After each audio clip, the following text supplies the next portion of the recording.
Hello students and welcome to Apala Online Pathshala. Today in this video we are going to discuss about second chapter, the globe and maps. So we are going to start our chapter. The earth is very big, large in size. We can't see the whole of the earth in its actual size and shape. Therefore we use models, photograph और maps to study the earth or any part of it. Earth size में बहुत ज़्यादा बड़ी है. हम पूरी अर्थ को एक साथ उसकी साइज़ और शेप को नहीं देख सकते और ना ही बता सकते कि उसकी एक्चुअल साइज़ और शेप क्या है. इसीलिए हम यूज़ करते हैं मॉडल्स, फोटोग्राफ, मैप्स, ताकि हम अर्थ के बारे में और उसके एक पार्ट के बारे में अच्छे से स्टडी कर पाएँ. हमने अर्थ की एक पिक्चर पिछले चैप्टर में देखी. उसमें हमें अर्थ की जो शेप है वो एक बॉल के स्ट्रक्चर में नज़र आई. उस बॉल स्ट्रक्चर को हम इन ज्योमेट्रिकल लैंग्वेज हम स्पेयर कहते हैं. So it is a spherical shape और जियोइड. ओके, लेकिन ये एक परफेक्ट स्पेयर नहीं होता, मतलब पूरा गोल नहीं होता, क्योंकि ये पोल्स के साइड से फ्लैट है. मतलब ऊपर और नीचे से ये हल्का सा फ्लैटी सरफेस है. इसीलिए हम इसको अर्थ को एक मॉडल से डिस्क्राइब करते हैं जिसका नाम है globe. It is 3-dimensional model and it shows earth in its true shape. ये एक 3-dimensional मॉडल है और जैसी अर्थ की शेप होती है वैसी ही ग्लोब की शेप होती है.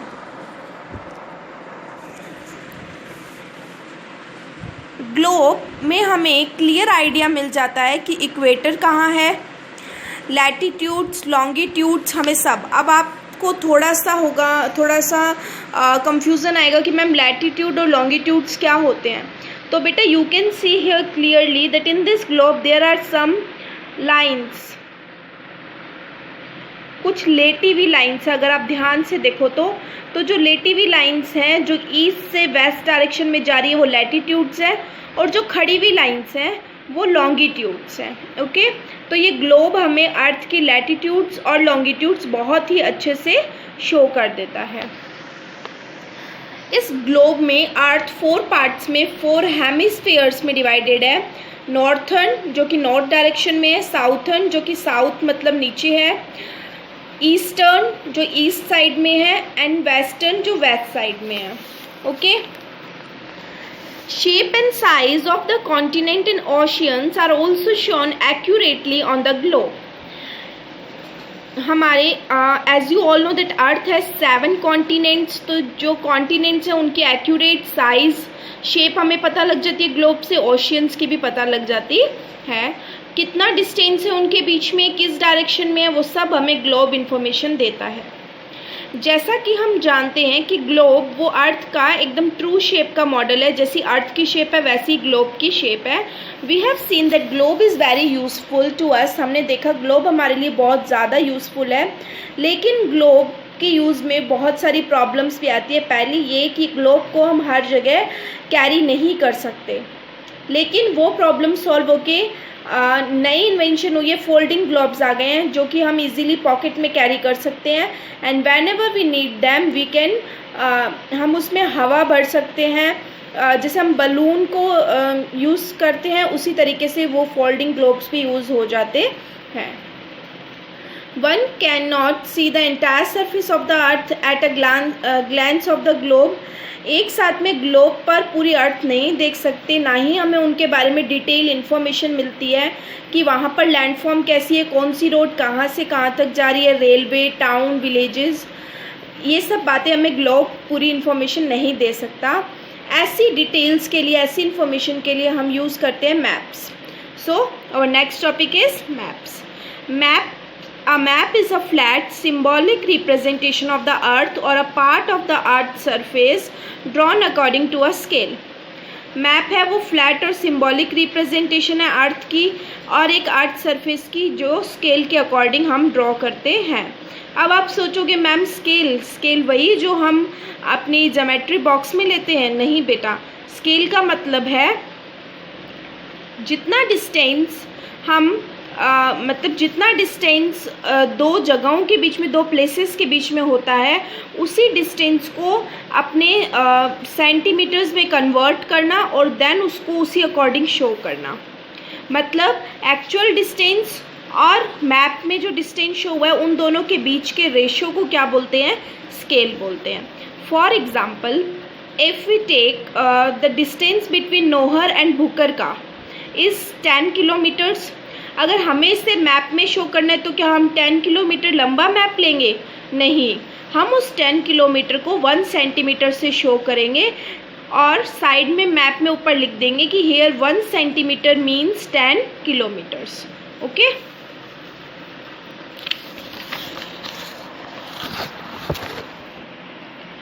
अब हम एक ग्रीक साइंटिस्ट के बारे में पढ़ेंगे जो कि 2nd सेंचुरी में रहते थे, जिनका नाम था Ptolemy. He made map making a science. उन्होंने मैप बनाना एक साइंस की तरह समझा। उन्होंने ज्योग्राफी पर एक बुक लिखी जिसमें लैटिट्यूड और लॉन्गिट्यूड का आइडिया दिया गया था। पहली बार किसी ने बताया था कि लैटिट्यूड और लॉन्गिट्यूड भी हम यूज़ कर सकते हैं। हम सभी को पता है कि अर्थ की शेप स्फेरिकल है, लेकिन अगर हम मैप में, तो वो स्फेरिकल शेप किस में चेंज हो जाती है? रेक्टेंगल में, क्योंकि मैप की शेप का होता है रेक्टेंगल, और उसे हम नॉर्थर्न और साउथर्न पोर्शन में शो करते हैं। मैप हमें एकदम एक्यूरेट रिप्रेजेंटेशन अर्थ की नहीं दे सकता, क्योंकि मैप की और अर्थ की शेप एकदम अलग है, लेकिन फिर भी मैप हमारे लिए बहुत ज़्यादा यूज़फुल है और हम उन्हें ग्लोब से ज़्यादा यूज़ करते हैं। अब आपने देखा होगा कि जब भी हम ज्योग्राफी में किसी प्लेस के बारे में स्टडी करते हैं तो क्या हम ग्लोब लेके आते हैं? नहीं, टीचर्स भी उसके लिए किस चीज़ को यूज़ करते हैं? मैप को यूज़ करते हैं। So most important advantage of map is कि हमें उसमें पूरी अर्थ को ड्रॉ करने की ज़रूरत नहीं है। हमें जिस भी प्लेस का स्टडी करना है हम उस प्लेस का मैप यूज़ कर सकते हैं। Use of maps. अब मैप्स के क्या क्या यूज़ हो सकते हैं? मैप्स को स्टूडेंट यूज़ करते हैं, कॉमन पीपल भी यूज़ करते हैं, टूरिस्ट और ट्रैवलर्स जो कि एक जगह से दूसरी जगह जस्ट फॉर रिक्रिएशन घूमने आते हैं वो भी अपने साथ मैप लेके घूमते हैं। डिफेंस पीपल,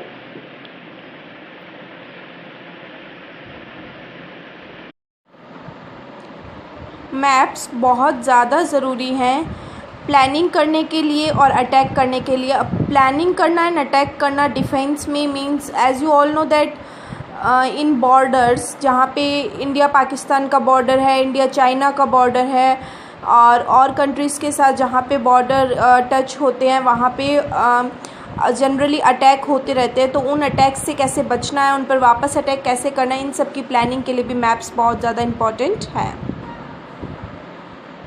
मैप्स हमें बहुत सारी इन्फॉर्मेशन भी प्रोवाइड करवाते हैं, जैसे रोड्स की प्लानिंग, रोड्स कैसे कंस्ट्रक्ट करनी है, हाउसिंग कॉलोनीज़, फैक्ट्रीज़, डैम, इन सब के कंस्ट्रक्शन में भी मैप की बहुत ज़्यादा नीड पड़ती है।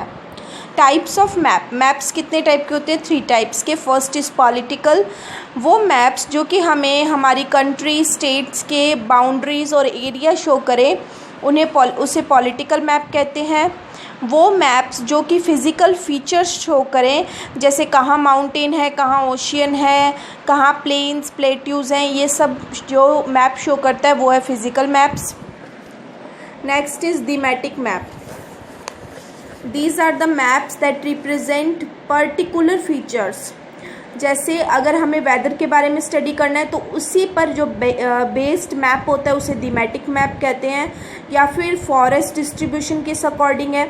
मतलब वो मैप्स जो किसी एक पर्टिकुलर टॉपिक पर बेस्ड हो उन्हें थीमेटिक मैप कहते हैं। Next is language of maps.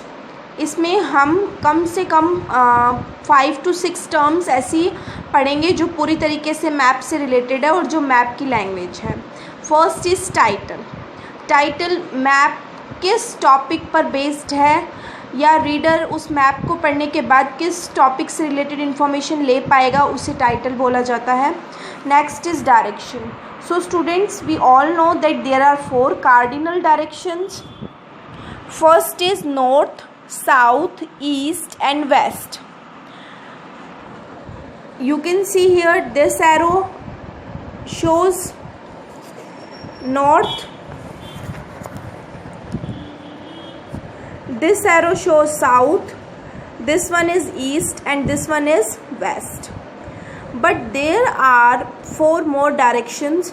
So the direction between north and east called northeast, NE. Then the direction between east and south called southeast, SC. Direction between south and west called SW, southwest. West and north means northwest. Okay. Next is की और symbols. ये symbols जैसा आप देख रहे हैं, हर symbol का अपना ही एक मतलब है. Level crossing, river bed, well with relative depth. अब देखिए ये जो पॉइंट है इसके आगे 7R लिखा हुआ है. इस ब्लू पॉइंट का मतलब है कि वेल है, लेकिन इसकी डेप्थ कितनी है, तो इसकी जो डेप्थ है वो शो की गई है 7R से. देन ट्यूबवेल का है, स्प्रिंग का है, railway line with bridge, railway line with station, distinct boundary. ये सारे ऐसे सिंबल्स हैं जो कि हमें इंफॉर्मेशन देते हैं कि आगे इन द वे ये चीज़ें आने वाली हैं. और इन्हीं साइंस को, जिनका एक फिक्स्ड मीनिंग होता है, इन्हें कन्वेंशनल साइंस बोला जाता है. आगे, though the maps are only 2 dimensional, 2 dimension के होने के बाद इनके सिर्फ 2 डायमेंशन होते हैं, लेकिन फिर भी हमें 3 डायमेंशनल आइडियाज़ देते हैं. जैसे कि हाइट कितनी है माउंटेन की, डेप्थ कितनी है, ये कलर से शो किया जाता है. जैसे हाइट ऑफ माउंटेन शो किया जाता है ब्राउन कलर से. अगर डार्क ब्राउन है तो हाइट बहुत ज़्यादा है, और लाइट ब्राउन है तो हाइट कम है. डेप्थ सी की, सी में क्या होता है, पानी, पानी का कलर होता है ब्लू, इसीलिए उसका अगर डार्क ब्लू कलर है मतलब डेप्थ बहुत ज़्यादा है, और अगर लाइट ब्लू कलर है मतलब डेप्थ बहुत ज़्यादा कम है. इसी के अकॉर्डिंग कुछ ऐसी लाइंस होती है जो कि सेम हाइट के प्लेसेस को जॉइन करती है. उन लाइंस को काउंटर लाइन बोला जाता है. और ऐसे प्लेसेस जिनका टेम्परेचर सेम होता है उन्हें भी जॉइन किया जाता है लाइन से, तो उन लाइंस को आइसोथर्म्स बोला जाता है.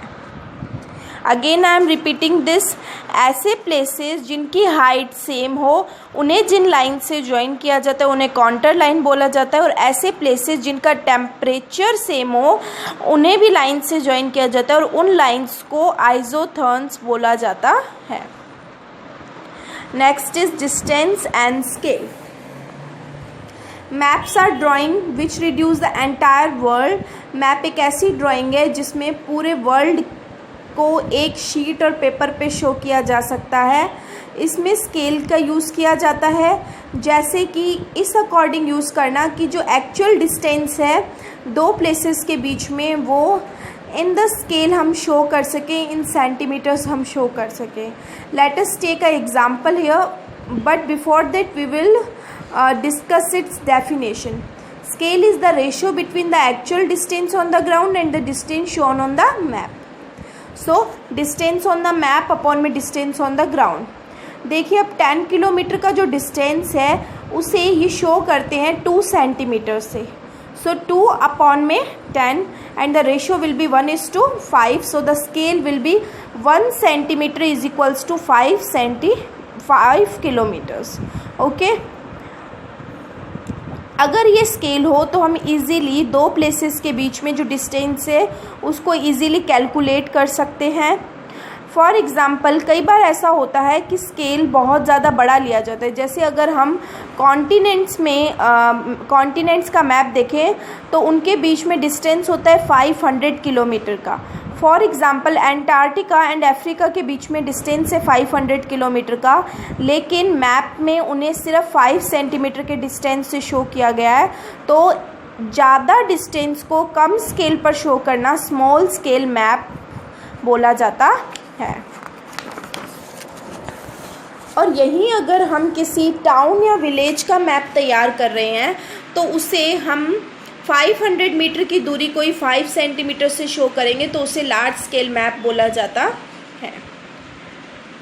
लार्ज स्केल मैप हमें ज़्यादा इन्फॉर्मेशन देते हैं स्मॉल स्केल मैप से. स्केच. स्केच क्या होता है, ये एक स्केच है, you can see here. Sketch में बिना किसी स्केल के सिर्फ ऑब्जर्वेशन पे मतलब मैंने अभी कोई एक प्लेस विज़िट किया, उस प्लेस विज़िट करने के 10 दिन बाद जब मैं वहाँ से आई तो मैं इजीली उसका स्केच तैयार कर सकती हूँ कि इस जगह पे ये था। तो अपनी पर्सनल ऑब्जर्वेशन के बेसिस पे जो हम ड्राइंग तैयार करते हैं किसी पर्टिकुलर प्लेस की, उसे स्केच बोला जाता है। Last topic is plan. हमें कई बार डिटेल इन्फॉर्मेशन की ज़रूरत पड़ती है किसी प्लेस की, तो किसी स्मॉल एरिया का मैप तैयार करना जिसमें उसकी हर एक छोटी से छोटी इन्फॉर्मेशन प्रोवाइडेड हो, तो उसे प्लान बोला जाता है।